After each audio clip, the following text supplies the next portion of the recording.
कार्तिक माह की कृष्ण पक्ष की त्रयोदशी तिथि के दिन समुद्र मंथन के समय भगवान धन्वंतरी अमृत कलश लेकर प्रकट हुए थे। इसलिए इस तिथि को धनतेरस या धन त्रयोदशी के नाम से जाना जाता है। धन्वंतरी जब प्रकट हुए थे तो उनके हाथों में अमृत से भरा कलश था। भगवान धन्वंतरी चूंकि कलश लेकर प्रकट हुए थे, इसलिए ही इस अवसर पर बर्तन खरीदने की परंपरा है। कहा जाता है कि इस दिन धन या फिर वस्तु खरीदने से उसमें 13 गुना वृद्धि होती है। इस अवसर पर लोग धनिया के बीज खरीद कर भी घर में रखते हैं। दीपावली के बाद इन बीजों को लोग अपने बाग बगीचों में या खेतों में बोते हैं। धनतेरस के दिन चांदी अवश्य खरीदना चाहिए, या फिर आप चांदी के बने बर्तन भी खरीद सकते हैं। यह चंद्रमा का प्रतीक है जो शीतलता प्रदान करता है और मन में संतोष रूपी धन का वास होता है। संतोष को सबसे बड़ा धन कहा गया है। जिसके पास संतोष है वह स्वस्थ है, सुखी है और वही सबसे धनवान है। धनतेरस के दिन ही दीपावली की रात लक्ष्मी गणेश की पूजा हेतु मूर्ति भी खरीदते हैं। तो आइए जानते हैं कि इस साल धनतेरस किस दिन है, पूजा कब करनी चाहिए और धनतेरस की खरीदारी किस समय करना चाहिए, और साथ ही धनतेरस के दिन क्या करना चाहिए कि जिससे धन की समस्या दूर हो जाए।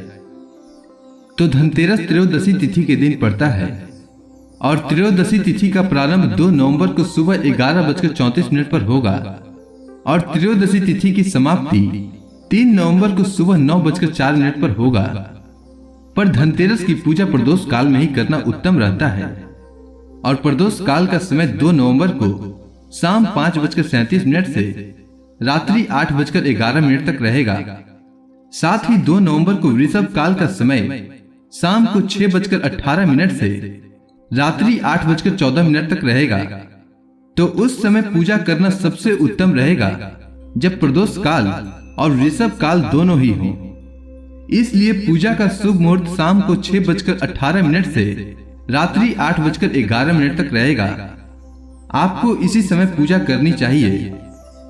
अगर आप धनतेरस के दिन खरीदारी करना चाहते हैं तो 2 नवंबर की सुबह 6:06 से 11:31 तक त्रिपुष्कर योग है।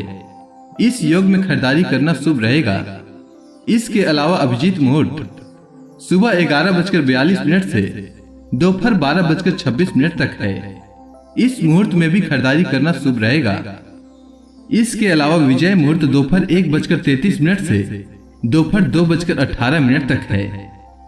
इसके अलावा अगर आप शाम को खरीदारी करना चाहते हैं तो शाम को 4:15 से रात्रि 8:11 तक खरीदारी करना शुभ रहेगा।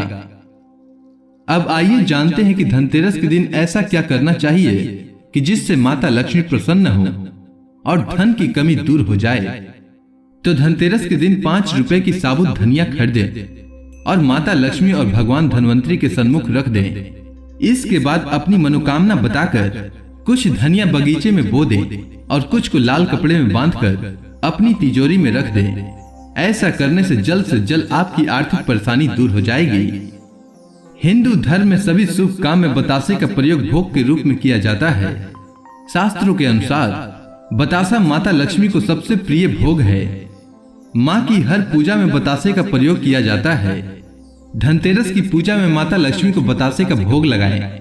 ऐसा करने से माँ लक्ष्मी प्रसन्न होती हैं और इससे आपकी तिजोरी में कभी भी धन की कमी नहीं होगी। ऐसी मान्यता है कि देवी लक्ष्मी का वाहन उल्लू नकारात्मक ऊर्जा का नाश करता है। इसलिए धनतेरस के दिन तिजोरी या अलमारी में जहां धन रखते हैं वहां पर उल्लू की तस्वीर चिपका दें। उल्लू की तस्वीर धन स्थान में होने से धन का आगमन बढ़ता है और घर में बरकत आती है।